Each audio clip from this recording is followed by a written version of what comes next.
আর কিছুদিন পর রাখি। বিয়ের পর এটা প্রথম। আমি কি যেতে পারবো এবার ওই বাড়িতে?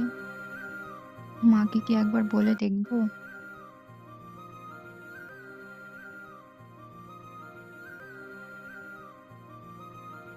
বৌমা, বলছি সামনেই তো রাখি, তুমি একবার বাড়ি থেকে ঘুরে এসো। ভাইকে রাখি পরিও, আনন্দ মজা করো। যাও। কিন্তু মা, ওই দিন তো দিদি আসবে, আপনার ছেলেকে। আরে তুমি ওসব ভেবো না, আমি আছি তো। আমার মেয়ের দেখাশোনা আমি ঠিকই করতে পারবো, সমস্যা হবে না। তুমি যাও, ঘুরে এসো, তোমার যতদিন ইচ্ছে তুমি থেকে এসো।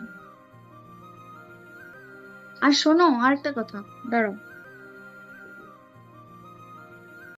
এই নাও, এখানে কিছু টাকা আছে, এটা নাও।